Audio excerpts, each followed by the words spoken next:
Surnommée la Venise verte depuis le début du XXe siècle, Coulon est d'abord une cité historique où s'installent les hommes dès l'Antiquité. Bénéficiant à l'origine de sa position privilégiée de port pour l'océan Atlantique, l'attrait économique de Coulon s'est transformé au fil des siècles.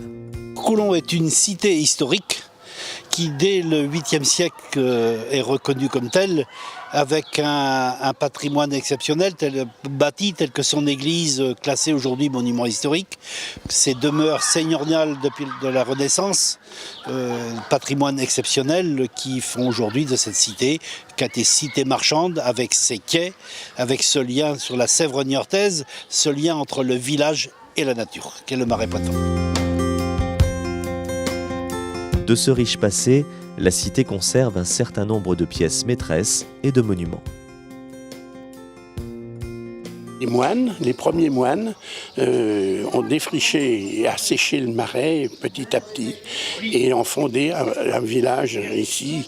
Ils défrichent, ils assèchent et ils cultivent dans le marais les fèves. Et tout petit à petit, chacun a sa vache, chacun a son petit carré de... Et après, il y a eu, vers 1920, le tourisme. Aujourd'hui, la cité est résolument tournée vers l'activité touristique qui bénéficie aux diverses populations de la commune. Première économie, bien sûr, c'est le tourisme avant l'agriculture.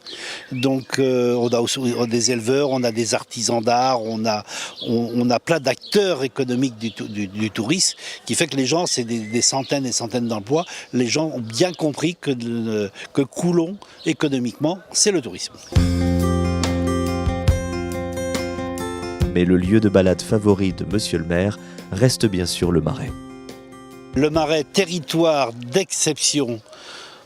115 000 hectares de marais entre le marais mouillé et le marais desséché. Dans le marais mouillé, c'est des centaines de kilomètres de voies d'eau avec une voûte paysagère qui en fait une véritable cathédrale de verdure. Et c'est ce que les touristes apprécient. On est dans un autre monde dès qu'on est parti de Coulon et qu'on rentre dans ce milieu inattendu pour tout le monde. Et c'est vraiment quelque chose d'idyllique.